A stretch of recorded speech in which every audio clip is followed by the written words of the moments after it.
Well, hello everybody. Hi. Hi, I'm Gail Carriger. It's been a little frenetic getting everything organized for you today because I'm pushing myself with this particular live video broadcast, or I suppose not live if you're watching this on YouTube or my website later, because I'm going to be reading for you. Whew. It's been a long time since I have done a reading from one of my books. Yes, I was trying. Hello, Robin. I was trying to figure out how long it has been since I read from one of my books. I think maybe Timeless. I don't know if I read from the Finishing School series at all, actually. Anyway, I will be reading from this book. This is the book I will be reading from. It is the new one. It is coming out in 3 weeks on June 1st, 2023.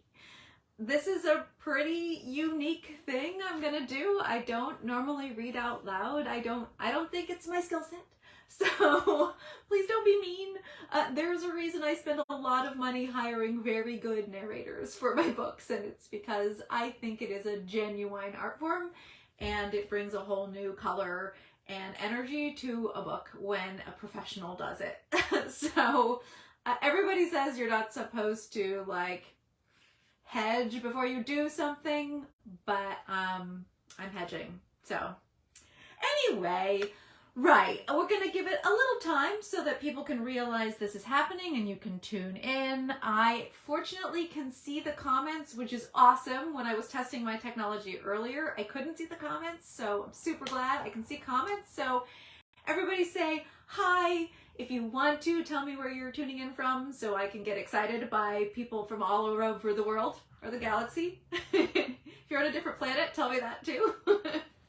Tuning in from Mars, I'd love to know. Also, how are you breathing?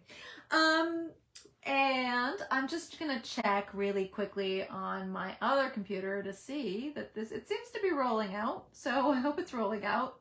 In classic fashion, I have it like open so that I can see, oh, there it is. It's happening. Wonderful. Wonderful.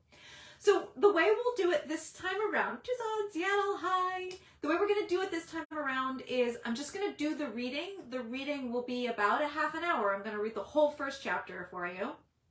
And then we'll do Q&A after that. So if you don't want spoilers, you don't want to hear me read it, come back in a half an hour. It'll still be going and you can ask any questions you might have then. I'll probably mostly take questions about the book, but as always, you know, if you have a burning question about something completely different, I'm always happy to answer it.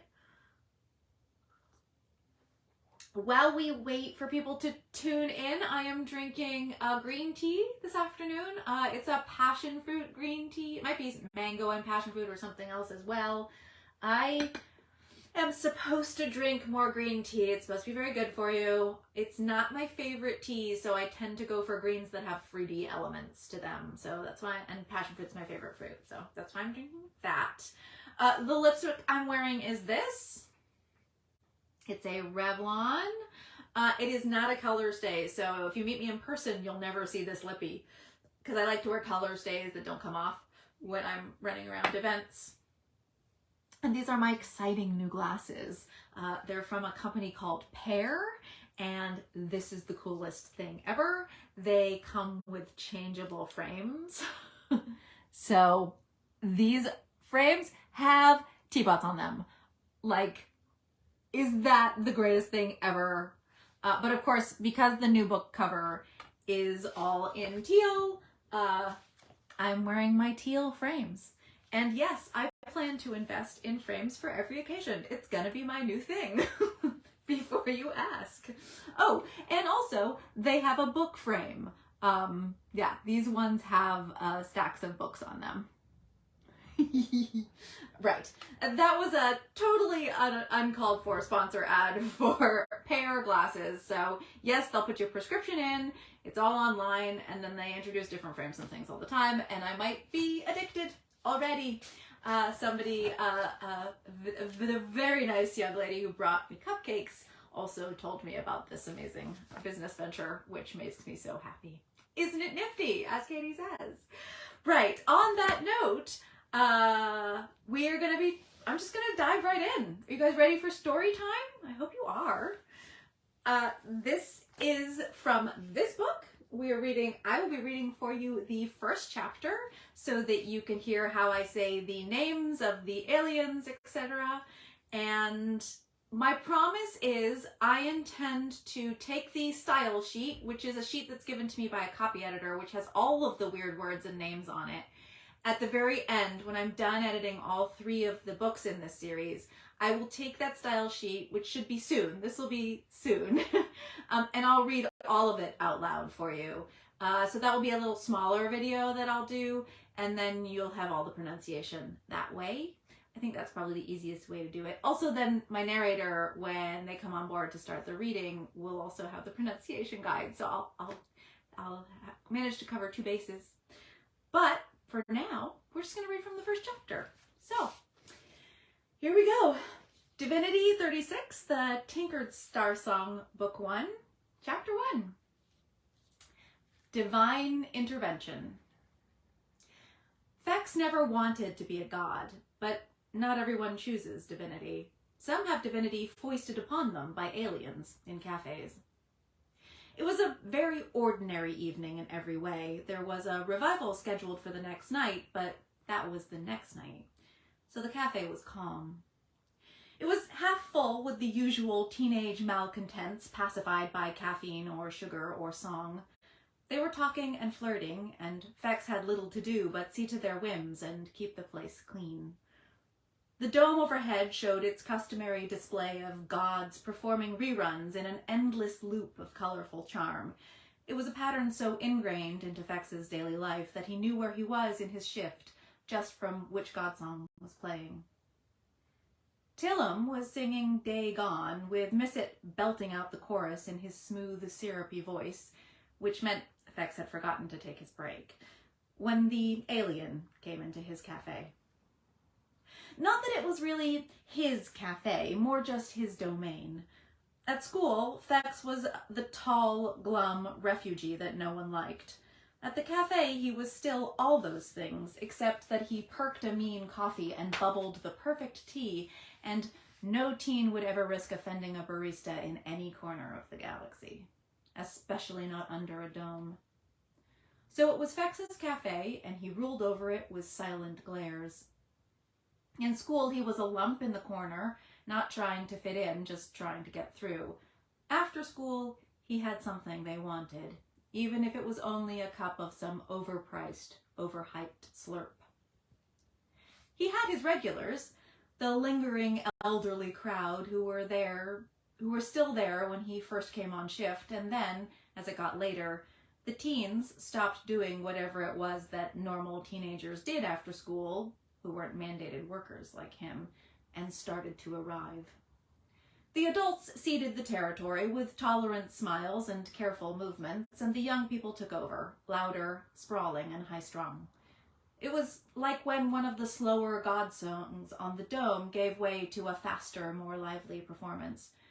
Fex knew all their drinks, just like he knew all their names, but he asked for both every single time, because they never asked for his. Tillum was sifting the dome, Missit belting out High Cantor in that insanely beautiful voice, a regular refrain that marked the start of Fex's last hour on shift.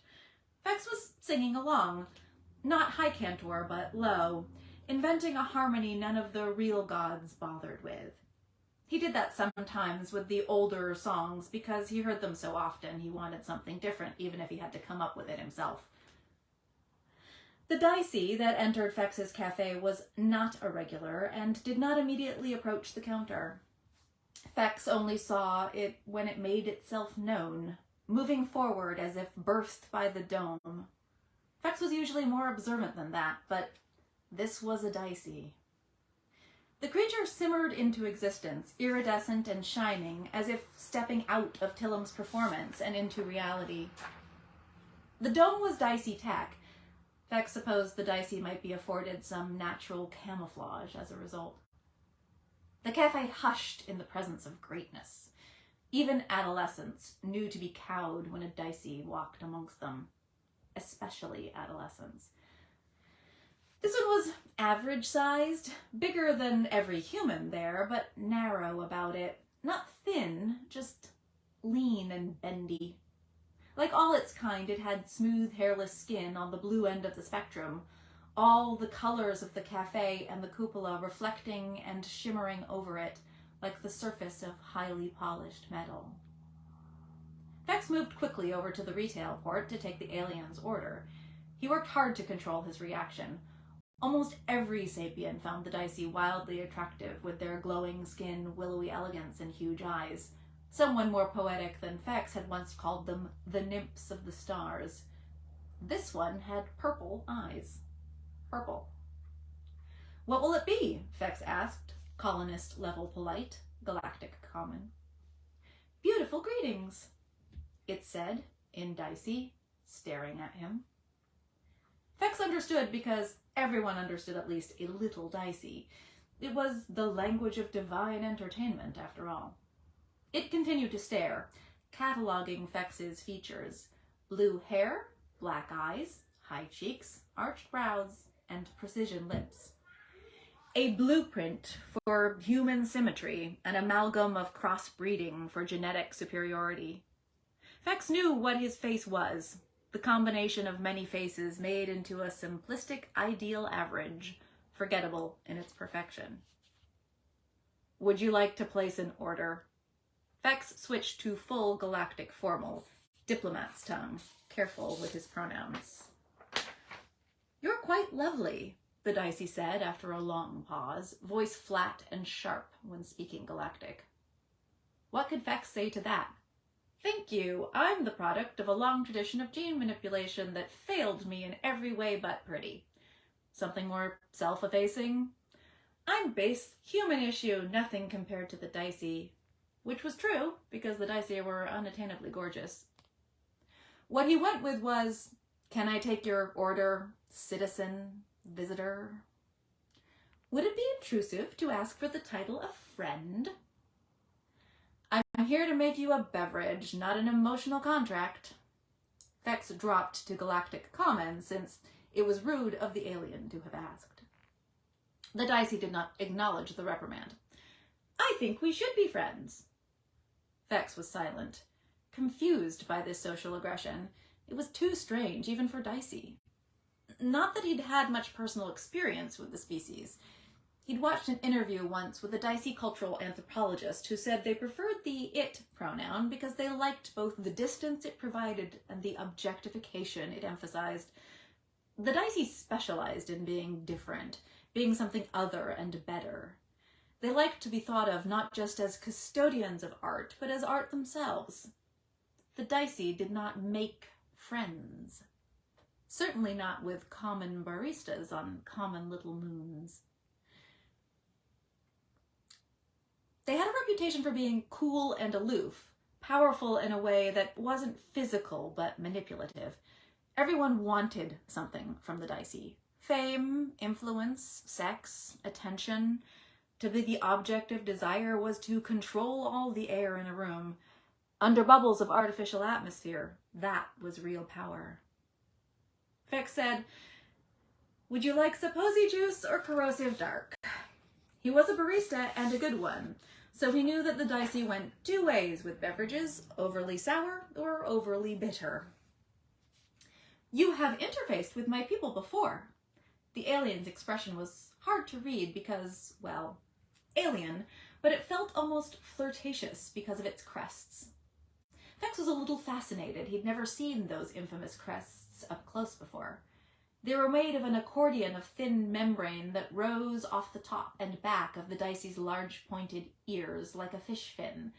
Those crests could open and flap about, wiggle and droop, and generally seemed to indicate emotion and reactions in the way that whiskers did on some species.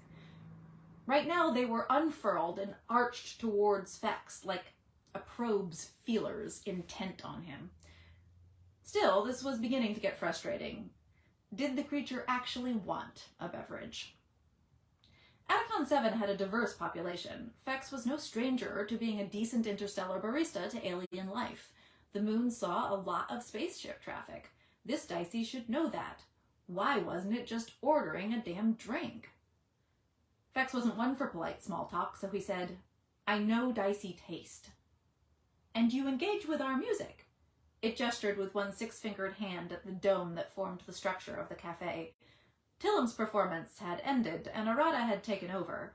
Their style was more percussive, less lyrical, but easier for sapiens to dance to. Fex always found himself swaying his hips when Arata performed. "Doesn't everyone?" Fex asked, thinking about the sheer number of cupola entertainment units in his hawker center alone. Domes were the best way to showcase gods, and young people these days demanded gods. His cafe screamed Divinity all day and all night, and no one ever complained. When he'd first arrived 5 years prior, Fex had hated it, the constant sound and sensory overload.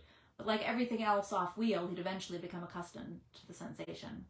The fact that his cafe made sure to always install the latest updates to its dome was a big draw. "Unfortunately, not everyone," replied the Dicey. "Greedy much?" said Fex. He thought under his breath. "The Divinity is not to your taste. You were singing along just now. You have a pretty voice." Fex flinched. That was not a compliment the Dicey paid lightly. Telling someone they looked lovely was Dicey cheap. Small talk. A social nicety. Telling someone they sounded good came with a cost. Fex might not know any Dicey personally, but he knew the warning signs of recruitment. Everyone did. Mostly because they wanted it. But Fex didn't want to matter. He only wanted to survive. He panicked and looked around. A good thing, too, because he caught that one kid who was always causing trouble, scooping an expensive god statue off the side counter.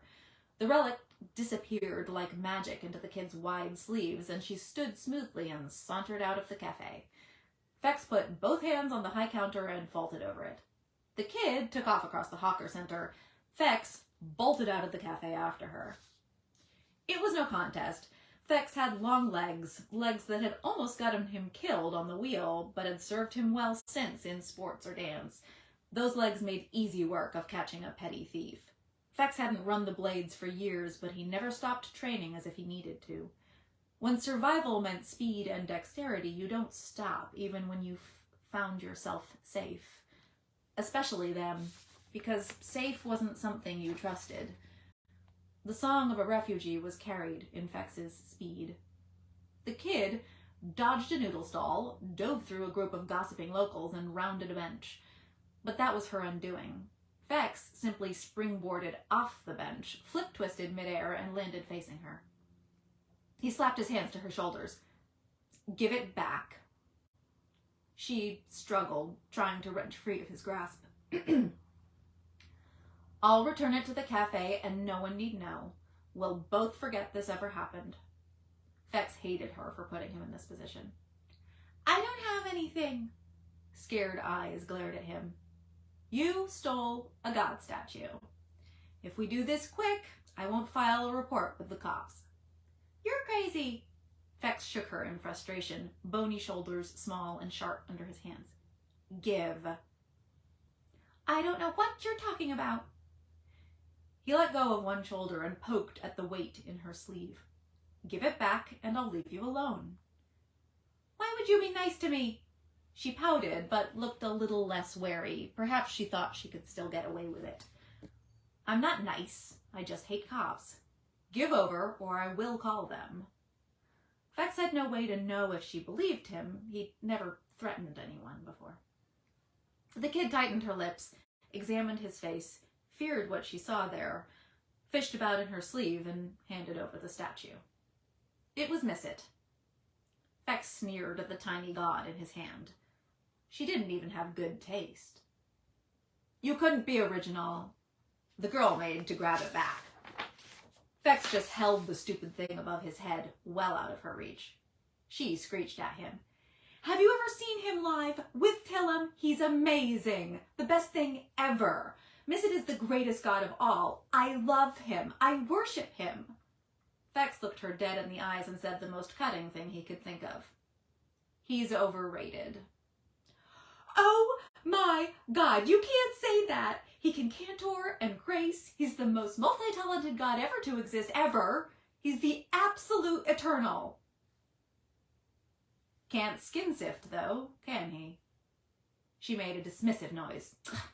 He's still only a sapien. Aren't you too young to like a first-gen god? He's not that old. He was the youngest ever recruited. I can't believe this. How could you? You don't deserve the statue. I should have stolen it sooner. Fex rolled his eyes. You think it's mine? I'm still a minor. How could I own a licensed god statue? Then why do you care to chase me down and get it back? Lost items are docked from my pay. This crap is expensive. Plus, I need the exercise. Breaks up the monotony of my day. Suddenly, Fex wondered why he was still standing in the middle of the hawker center making a spectacle of yelling at a kid holding a god he didn't like high above his head. He snorted at the ridiculousness of it all and turned to leave. They'd attracted a small crowd. He glared at the bystanders until they moved out of his way. He found the cafe untroubled by his absence, the patrons still held somewhat enthralled by a dicey amongst them. Fex brought the statue to the counter with him in case it needed reprogramming after its little adventure. Troublemaker. He put it within line of sight on top of the pastry display case and told it firmly to stay. Missett's gorgeous face winked at him. Knowing Missett's personality insert, the statue had probably started flirting with the girl, and that's why she'd stolen it. You're very pretty, said the statue in Missett's warm golden voice, confirming Fex's guess. It used the dicey word for pretty, but everyone knew that translation. Quite a few dicey terms were part of galactic common these days. Really, Fex loathed the interface statues. They were more trouble than they were worth. Except that they made small talk with customers, so Fex didn't have to. Fex scowled at the dicey. The alien was still standing in the same place, its crests still pointed at Fex in a clear indication of interest. So was a small recording device on the first finger of one bluish hand. The statue is correct. You are pretty. You are also graceful for a sapien of your size. Grace was another dicey word, another term never to be applied lightly. Fex figured this dicey had observed and probably recorded his little run through the hawker center. He wrinkled his nose. He wasn't that big. There were plenty of aliens taller than he, and many adult sapien variants were bulkier. He was tallish for a human off-world. Someone had tinkered with his genetics in favor of intimidation. His brows were heavier than fashionable, and his nose had a bit of a hook to it. He'd shot up starting young, and was pretty certain he hadn't stopped yet. He figured eventually he'd put on muscle, too. Right now, he had that annoying hormonal thing where he had to fight to be comfortable in his own frame. Sometimes he forgot his elbows, and sometimes all his joints ached as they tried to accommodate new length. He was always hungry, but none of that was new to Fex. His childhood was one of aches and hunger. He kept up with his crud rat training, running and climbing and flips every day, partly because it was his body and it had better yield to his control, partly to defy the hunger, but also because it was a way to get back at his unknown family for triggering his genes. It was his body in the end, not theirs. Have you finally decided what you want to drink? He asked the alien, intentionally rude. But the dicey was riveted by the playback on its recorder, not whatever had initially brought it into the cafe. You just flipped, as if it were part of your movements every day, just flipped in the air, like a grace. There was an obstacle. For Fex, that was explanation enough. You have a lovely voice, your appearance is striking, and you are graceful. The repeated compliments were freaking Fex out. My hair is not long enough, he protested. True, but it is an unusual color. We can give you extensions, and your face shape is adequate. Have you never wanted to become a god? That was covetous, and it genuinely scared Fex. You're an acolyte. The dicey's large purple eyes gleamed in amusement. All dicey off-world represent the divinity in some capacity. Why else would we leave Dicid Prime? We all keep our crests peeled for potentials, especially among sapiens. Your kind make for very popular gods. Vex pointed an accusing finger at the statue of Missit, which was pretending to be coy. I know. The Dicey sneaked out a hand and picked the statue up, twirled the shimmery metallic bit of tech with equally shimmery blue fingers. Missit is still one of the most worshipped. Would that we could repeat the magic that made him. It sounded wistful. Vex didn't believe in any gods. He didn't consider himself a worshipper of the divinity at all, but he still knew most of Missit's songs and his history with the Dicey. Everyone did. Missit was just that popular. Sapiens will never let you recruit a child that young again. You think it's his youth that did it? I don't worship. I have no feelings on the matter. Good. How old are you? 16, maybe 17. You don't know? The Dicey's crest wiggled in a cute way. Vex suspected that it meant confusion. I know very little about my birth. Plus, Vex was never certain how the years matched up across the galaxy or how time morphed in alien minds. His age was in his bones, he supposed. Someday he could have them sampled for stardust striation if he cared to know the truth, but by the time he could afford such a thing, his age wouldn't matter anymore. He caught a couple of kids out of the corner of his eye standing and skulking toward the cafe door in a slightly suspicious manner. Sit! He barked at them. You don't control us, Refuse, objected one. Vex gestured autocratically for them to retake their stools. He didn't want to know what they were up to, but they were better where he could keep an eye on them. They sat back down. Vex returned his attention to the Dicey. It was looking at him, intrigued. You're an odd sort, even for a sapien. That was a better compliment than pretty or graceful. Do you actually want a drink? This is a cafe, after all. No, I want to talk to you. The Dicey slow blinked those large purple eyes. I don't talk. That one called you Refuse in a tone of contempt. Why? Vex sighed. He supposed he'd better answer the alien's questions if he ever wanted it to leave his cafe. Refuse is slang for refugee. There are quite a few of us on this little moon, and we struggle to adapt. As a result, we have a certain reputation. Is that prejudice? Vex considered the question. You Dicey don't like gender pronouns, you don't like sweet things, you talk first to appearances. Is that prejudice? Yes, for we are not all like that. Vex lifted his chin. Then yes, prejudice. He was what he was, and that meant he struggled to fit in. He didn't take Refuse as a slight because he didn't care. On the wheel, he hadn't even been considered a person. To be taunted because he actually existed was better. At least on Atticon 7, people noticed him enough to insult him.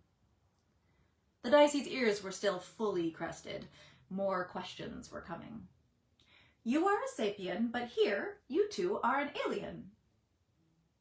I've lived on Atticon for years. They've fed me and educated me. I try to be a good citizen. But yes, as alien as you, in the end. Though most sapiens balked at calling a Dicey it, Vex did not.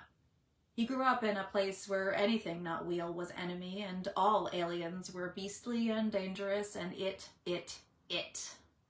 6 years as an exile, meeting all kinds and sorts, drifting in and out of culture, and Vex still flinched when he met an alien he'd never seen before.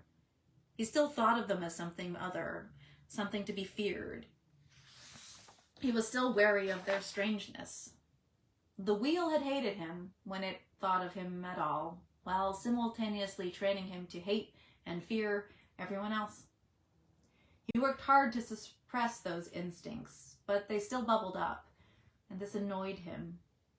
He resented a past that had built fear into his subconscious, and he resented aliens for reminding him of that past. Would you consider leaving Atticon? The Dicey asked. Where else could I possibly go? The Dicey cocked its head, imitating him. I think you should become a god. Because I am pretty? You are graceful. It was a pleasure to watch you run and jump, and your voice has power. Fex took a chance, leaning over the counter, curious to see if he could elicit a real reaction from a Dicey. Gods were performing on the dome overhead, so the Dicey's skin was shimmering and speckled with skin sift, matching the music, syncing with the display on the dome. It was a thing of incredible beauty that inspired true awe. Even Fex could acknowledge that. But this Dicey was not inside the performance, only passively receiving it, so its colors were muted.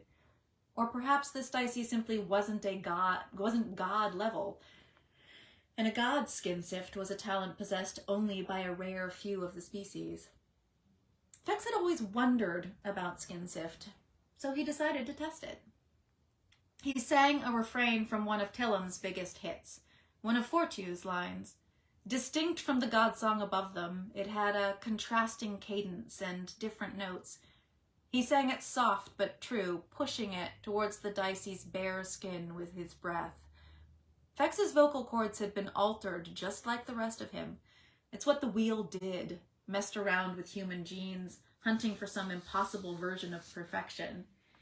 He may not have the training, but his voice had been modified pre-birth into harmony with itself. The Dicey's skin shimmered with new specks of light, dusted with purples and pinks like bubbles on the surface of a fancy drink. Skin sift. Much more intense than before. It was beautiful, just as it was above them on the dome, but definitely different. The alien flinched and jerked away, abrupt and almost clumsy. Then it changed its stance, growing taller, defensive. Are you trying to injure me with song? Fex dipped his head, ashamed but intrigued. Could I? The Dicey's body language was now wary. Fex was a tiny bit proud of that, but also embarrassed. Had he committed a cultural violation of some kind? But if this Dicey wanted to take him away and turn him into something else, Fex needed to know who had the real power in their dynamic. You're sure it is me and not just my voice that you want? The Dicey's crests flared and vibrated. There is something more important than your voice? Fex took a chance. Is there something more important than your skin sift? You are a little cruel, aren't you? You'll do very well as a god. Fex worried that might be true.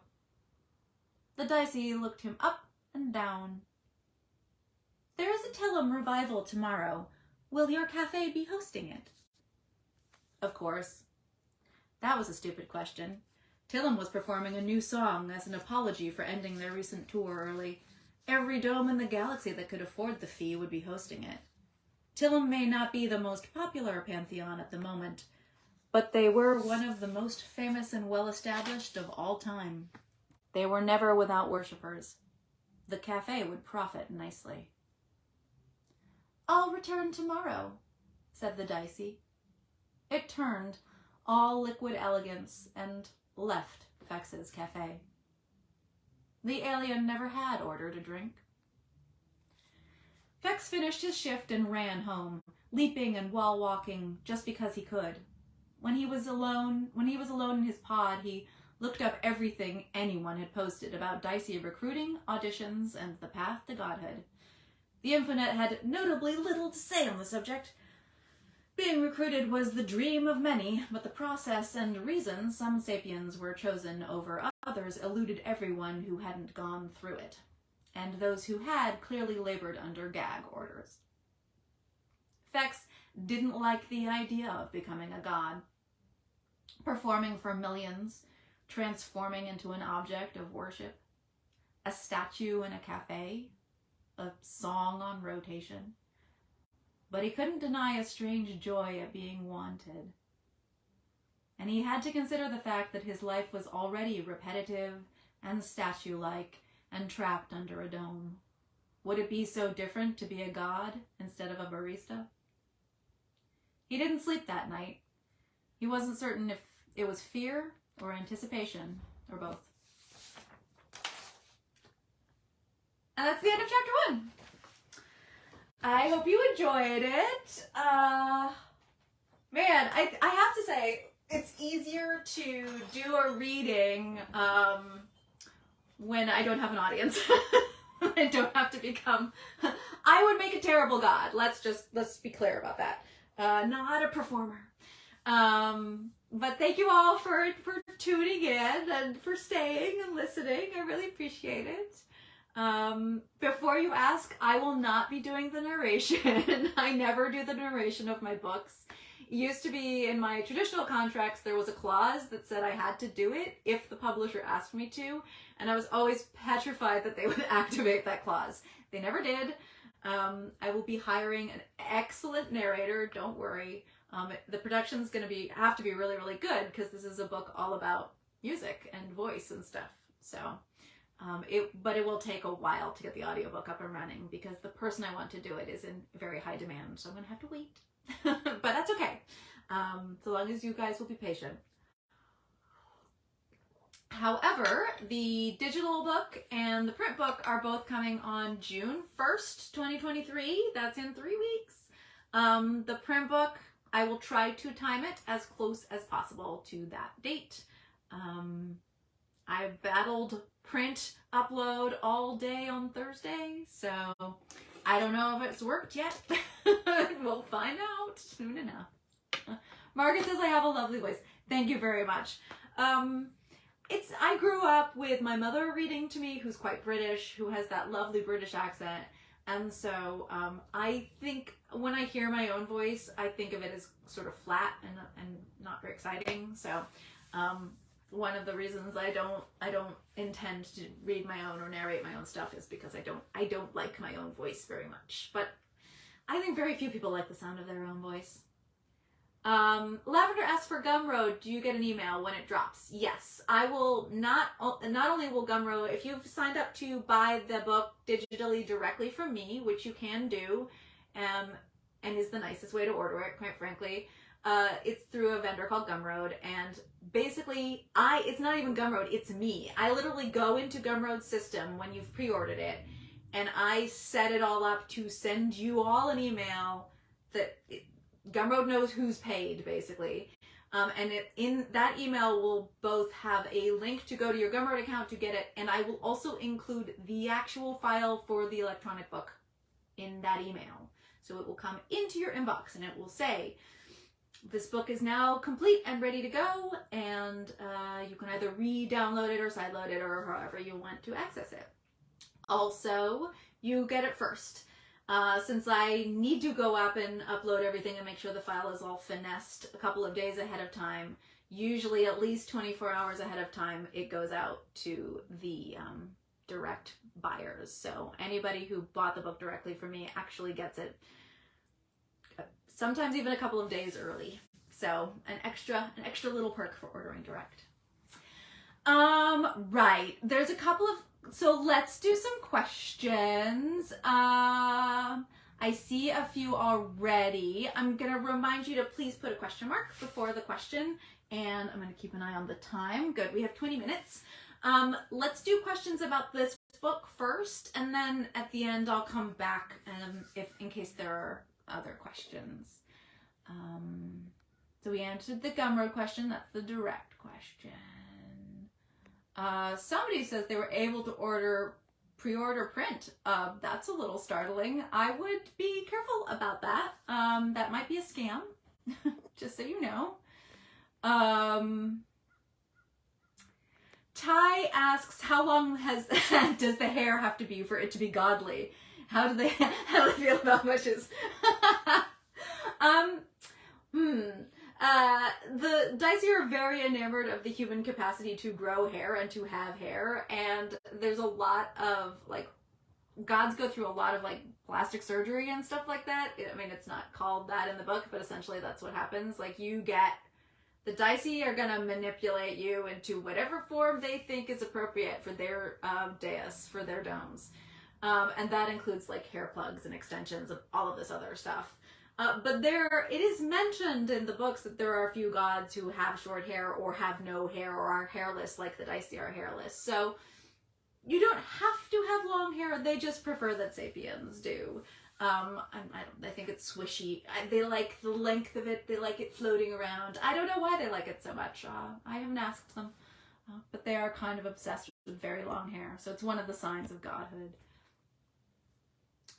There is a question, this is a bit off topic, but there's a question about whether there'll be another San Andreas Shifters book. I am halfway through the 4th book.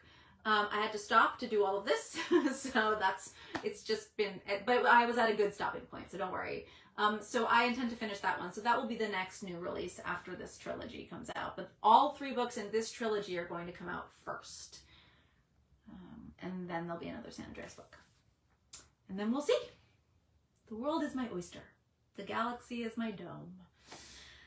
Melissa wants to know if the print is only on Zon or can the local bookshop order it. The local bookshop should be able to order it. Part of the reason it took me all day to upload the print assets is half that day was battling with Ingram. For those of you who don't know, Ingram is the only other competitive print-on-demand distributor for printed books to Amazon. They're basically just the two. And Amazon sometimes uses Ingram's facilities, just so you know. But Ingram has probably the worst user interface ever invented by mankind. It's terrible. I used to debug for a living. It's also very buggy, their system. So it has 2 problems going for it. It's unintuitive and incredibly illogical in function. And then broken in form. So it's like a lot of me being like, well, I'll try a different browser. Well, I'll reload the page, and I'll reload the page again. All of which is to say, Ingram did say they accepted it, and that it was good, and they're supposed to be sending me a print to review, so fingers crossed, and the answer is yes. Your local bookstore and Barnes & Nobles should be able to order this book. Whether they will or not is also in question. They simply might refuse to because it is too much of a hassle for them. So, and that's their choice. I am not yet set up to sell print books directly off of my website, although it is something I am thinking about, because then I can sell signed editions and things like that. But it gets complicated when you deal with physical items, because then I will have to warehouse them, and then I have to go to the post office and ship them and stuff. So it just gets, once you are dealing with printed stuff, it gets complicated. You also need to have a wholesaler's license and things like that. So Lavender wants to know about that. So essentially, for those of you who are part of the Parasol Protectorate group, there's been a sort of epic battle between me and Amazon. It's very complicated and extremely nuanced, and the kind of problem that only an author like me really encounters, it feels like, which is I am just a big enough fish to ruffle feathers, but not so big that I have any clout with Amazon, and not so small that I fly under the radar. And so occasionally when I have a release like this, Amazon notices me. And the last thing you ever want is to be noticed by Amazon. You just don't want that. So they noticed me. Essentially, there were just spikes in pre-orders, which is great. Thank you all so much for pre-ordering the book. But when Amazon sees spikes like that, there are various reasons that they can have those spikes that they know about.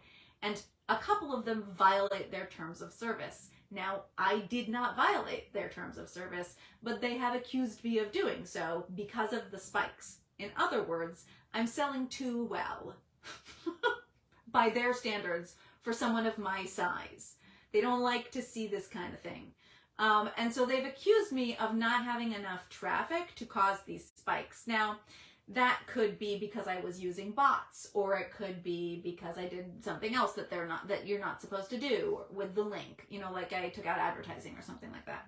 I haven't, but they only see the spike. They don't see the cause of it. And so when I asked you all to go visit my website, that would cause another spike and show them that the clout was simply that I have enough fans to get excited and cause this kind of activity. I don't know if that will be good enough. In the past, I've managed to quiet them by simply showing them how much traffic I get to my website, because I get a ton of traffic to my website, because people are going there to get the book direct or, do whatever. So in the past that has worked, but everything's different each time around with each new book. Amazon has no customer service. They fired, half their customer service team or whatever. So I don't know if this is going to get solved or not. So I might get in trouble. Some parts of my account might get shut down or something. I don't think they're going to stop the book from going out. I certainly hope not, but they'll just get touchy with me. They maybe won't pay me for a couple months or something like that. Anything to hold on to the money. You never know. I don't know. I'm just spitballing. I don't know how they react. Like I said, in the past when this has happened, I've been able to just prove that it's not that I'm being a bad actor. It's that I happen to have a particularly unique kind of fan base that gets excited about things and rushes over and does things. So we'll see. We'll see what happens. It could take, they send me a threatening letter that says you have 5 days to respond. But they don't give themselves any kind of response time or anything. So I've no idea if they will even tell me if it is still a problem or is not a problem anymore. I mean, if it's still a problem, they'll just shut down my account. The one aspect of my account. But who knows? Someone else is weighing in about Ingram's interface. Yeah, Ingram... there might be pro-Ingram people in the comments. Ingram is Ingram. Like Amazon, it's just a behemoth that you deal with. In Ingram's case, I swear they are still based on DOS or something. Their back-end code, like I said, I used to debug, and I was like, their back-end code is so janky. It must be just incredibly old. For me, occasionally I'll hit up against a code issue or a crash, and I'll just be like, all right, it's not my problem. It's clearly Ingram's problem, but yeah, they're very frustrating to deal with from a uploading perspective in terms of putting new content. Thank you, Lavender. I very much appreciate it. But definitely, definitely Amazon's really interesting to deal with, especially now. If you aren't really paying attention to it, if you're in KU, for example, you'll notice your price has raised. I think Prime, the price has gone up recently. Amazon is sort of moving from favoring the customer to exploiting the customer. So just be aware that your experience with Amazon is likely to also go downhill, not just ours from the back end. I think that it's going to start showing in the front end as well. So yeah, I used to read on a Kindle myself, so I'm not part of the problem. I don't know how to put it. I don't anymore though. I actually switched to the Kobo app for reading most of my digital books. I also read print, but mostly I read digital just because I travel so much, and having a digital device allows me to have many books with me at all times. But yeah, I love the Kobo app. So if you're looking for something else to try, or to try digital reading for the first time, I think the Kobo app is great. I think it works. It's easier to organize. It's more intuitive to me, it's feeling to me than it is. And when you buy a book, or when you need to sideload a book, or if you buy a book from me off my website or something, you basically just email it to yourself. And then when you download the book, if you have Kobo on your phone or your iPad or whatever, or your whatever interface you want to read it on, the download feature will just say, would you like to load this into your Kobo reader? And there it is. It was so easy, and I'm a pretty technological neophyte, so I found it very easy to work. Lavender wants to know if I thought about Kobo Plus. Speaking of KU, or Kindle Unlimited, and its mainstay competitor is now Kobo Plus, which has just entered the field. So it doesn't have a ton of content yet, but if you're interested in a subscription service, yeah, I think Kobo Plus is going to become a viable option. I probably won't launch into Kobo Plus. I think it's unlikely that my newer books will be in there, but I'm willing to put my back stock is in there. So right now, I think the San Andreas Shifters and maybe Fifth Gender are in there. I don't know. The Gail Carriger stuff, I think, is what is currently in Kobo Plus. I haven't seen much like income from it, so I'm not sure in the long run how viable it is, but there is a competitor subscription service to KU, and it's a lot nicer to authors, so it's definitely worth looking into. I'm scrolling through looking for questions. We have another 15 minutes or so. Oh, Sally says that they tried the QR code and it works on the video. That is so cool. I simply stuck it up there. QR code. Sorry. Right there. QR code. I stuck it up there because it lives with the cover art card. So I've been traveling to conventions with the cover art just printed out on this card because I don't have a print book yet. And I've had the little QR code to go with it. And so I just was unpacking them both to have here for the live. And so I was like, oh, I'll just put the QR code up and see what happens. So I'm delighted to know it works. That's very cool. I did not know QR codes could work with video. Learn something new every day. Robert wants to know how I'm discovering books on Kobo Plus. Well, this was super interesting because this was a question I had, right? So I asked in the group and a couple of other places recently, here on the page, I think too, how people discover new books and new authors. And so the answer to your question, Robert, is that I am one of those people who ticks BookBub, among other things. So I think it's because I'm in the book industry, right? Like, this is my whole life. I'm constantly having books recommended to me. So they sort of osmose to me. And I just go to Kobo to see if the book is there. So I just go to their desktop, on my desktop, because I'm always on my desktop. I'm rarely on a mobile device except when I'm traveling. So I just like jump over there and look for the book when somebody recommends it to me.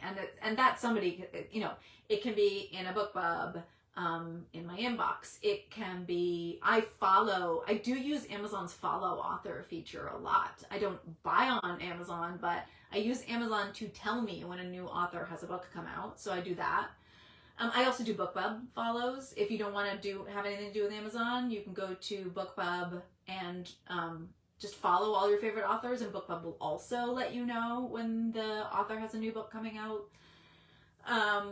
So I do that for all of my favorite authors. So any author I like their work, I'm probably following them. How else do I get new notifications? A lot of publishers and so on and so forth will reach out to me for book blurbs, and I don't really do that sometimes, but very, very rarely. But you know, that'll also put a new author on my radar, and sometimes I'll say yes and take the book, and then I just sideload it onto my Kindle app and read it, usually again when I'm traveling. I quit books real quickly. I'm definitely one of those people who doesn't feel like they have to finish anything except my own books. Obviously, I owe you guys books. I have to write books. I have to finish books for you. But other people's books, I'm like, meh. If I'm not feeling it, I'll just stop reading. And I encourage you to do the same. I don't feel like, I think too many people read books they're not enjoying just because they feel like they have to finish it, and I don't think you have to finish it. And you can always go back to it. It might just be you're not in the mood at the moment. I find I go through waves of things I'm interested in. So that's how I find books. So on Kobo Plus, I don't like search within, but then I don't do that on Amazon either when I'm looking for new books to read. That's just not one of the ways I find new books. Kelsey asks, what was my favorite part of the world building for Divinity 36? Oh, God, what a question. Because this is the great thing about sci-fi and writing sci-fi, is that it's a real opportunity to explore meaty things and very high concepts. And yeah, and so I had so much fun. Plus I was writing a trilogy, so I got to sort of draw out and tease out all of this discovery elements. So the dicey and whether they're good or bad, or whether that matters or that's the point, and what they're doing with the universe and how the divinity works, that's like part of the puzzle of the whole series, right? So but building an alien race who are aestheticists, who are focused on art as the priority and think about art and creation as something that is the primary means of disseminating culture, that it's not about war. You learn one of the things about the Dicey is they are entirely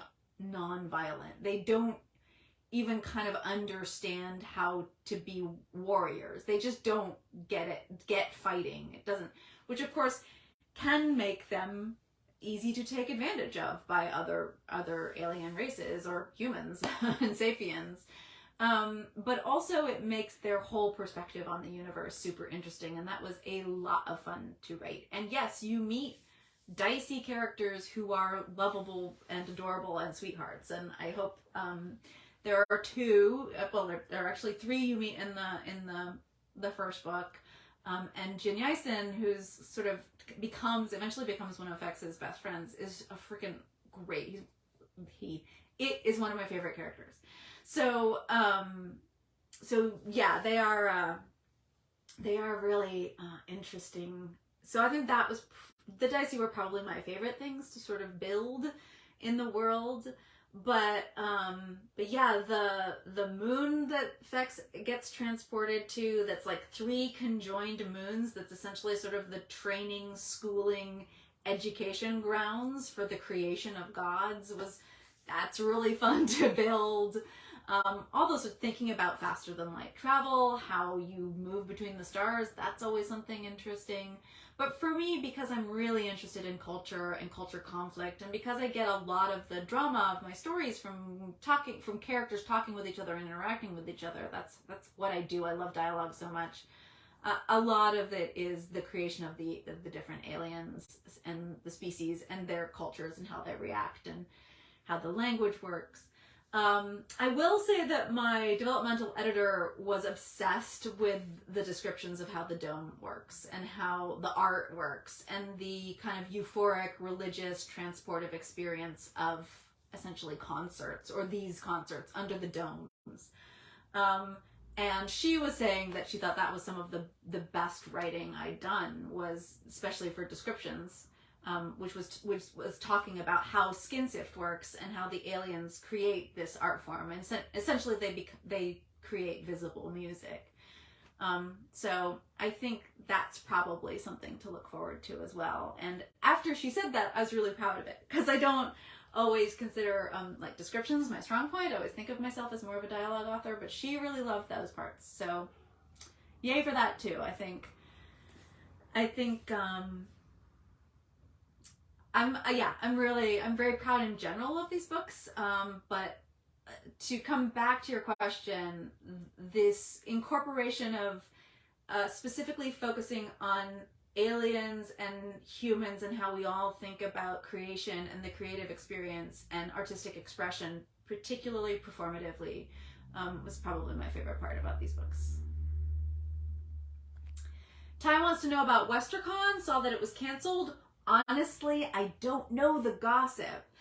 We were told that there wasn't enough attendance, but it felt a little loosey-goosey all along in terms of communication and stuff like that. So I feel like there's something more going on, but I don't know the reality of it. I did ask some of my LA author friends and fans to, knows about and let me know if there was more, but yeah, I'm very sorry that WesterCon got canceled. I was really looking forward to it. Very excited to go down to LA. I will try, I think, to get to LA this year on my own, if for no other reason. And if I can, I'll organize an event in the area. I had so much fun up in Seattle, and I just did a couple of bookstore events. And, it's just been years since I've done bookstore events, and I was like, oh yeah, these are really fun. Like, sometimes it's nice just to do a bookstore event. Like, you don't have to do a whole convention. Just show up at a bookstore and say hi, so long as I get the bookstore to host me. So I'm hoping to do something like that down in LA. If not, I'll figure out a venue or something. Because I miss my LA readers and fans, so I want to get down there. Lavender asks if I have tried like Storygraph. Ooh, oh great. Or any other like kind of reader listing systems, or Storygraph is kind of its own thing, but The answer to that is I bopped over to Storygraph because for those of you who need this, and I understand that there are readers who do, Storygraph does chart content warnings and trigger warnings. So it's crowdsourced. So essentially all of my books are there. Well, except for Divinity 36, because not out yet. But hopefully someone will upload it as soon as it comes out. And then it crowdsources like triggers and content and stuff. But it also links them all and it talks about tropes. So if you're somebody who looks to read new books from that way, then Storygraph can be a lot of fun. I have in the past used Goodreads in terms of Goodreads lists. And then there were a couple of like listicle kind of book shelfy sort of, I'm trying to remember what the name of it was. I think it's defunct now, but there were a couple of others, sort of competitors to Goodreads for, yeah, and like, I'm loosely attracted to the idea of like book talk, pitching in trope form and things like that. But generally speaking, as a reader, I don't actually read for that. I don't read for, like, I'm not the type of person who's like, it's enemies to lovers, I'm definitely gonna pick it up. Like, that's just not how I read.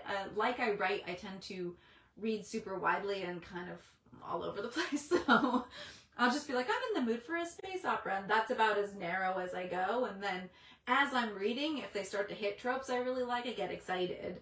And if they start to hit tropes I really hate, I will stop reading. But I don't really focus on kind of the search engines or whatever that are focused on kind of aggregating tropes and pitching books that way. Although, yeah, more power to you if that's what you like to use. Robin asks if I read the newest India Holton book, The Secret Service of Tea and Treason. I have not. I didn't know there was one. DNF forever. Yes, thank you. Brittany wants to know if I'm developing other universes between Solus and Tinkered Stars. So the three universes are the Parasolverse, which are all the steampunk books, which basically stops at the turn of the century, in my brain, anyway. There's the San Andreas Shifter books, which are Nudge Nudge Wink Wink, not linked to the Parasolverse, of course, at all. Those are contemporary urban fantasy and paranormal romance, so they exist in a Bay Area where supernatural creatures, mostly shifters, also exist. Well, Bay Area and outside the Bay Area, but mostly it's called the San Andreas Shifters for a reason. And then the third universe is the Tinkered Stars. I think that's enough to be going on with, quite frankly. Feels like enough anyway. Most of what I write, especially for sci-fi, can fit within the precepts of the Tinkered Stars.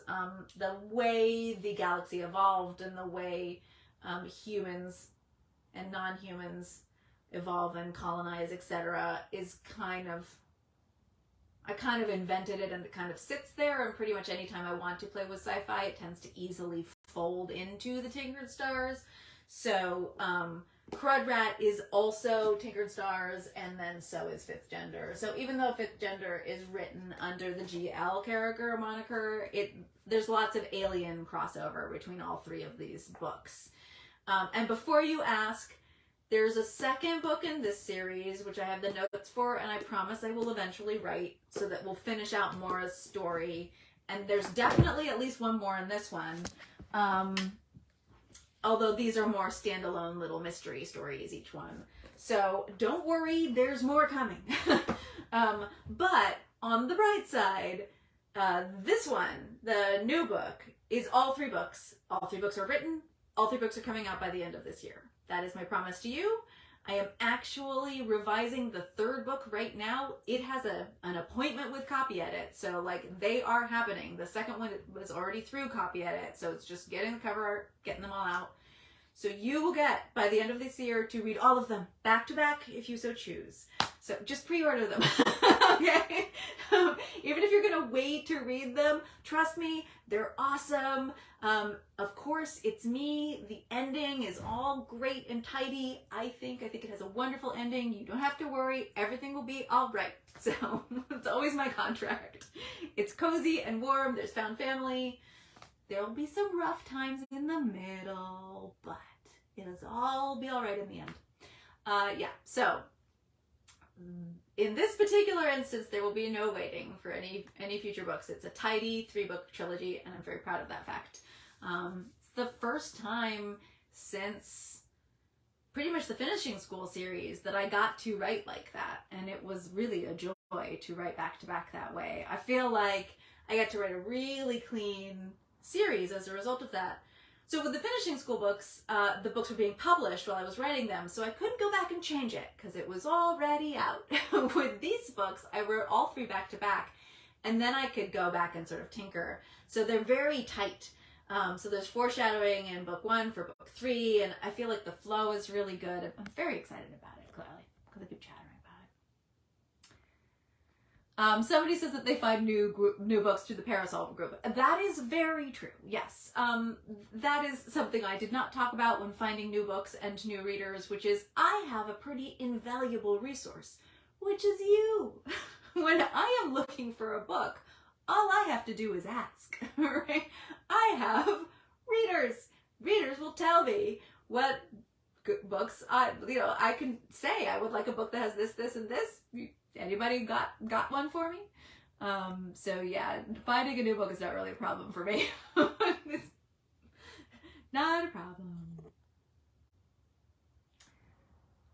All right, and we got a little time warning, so we're at time. So I'm just gonna search and see if there are any final questions, and then I will be happy to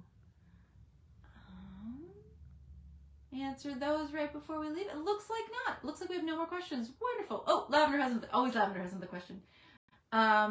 Sorry. Woo.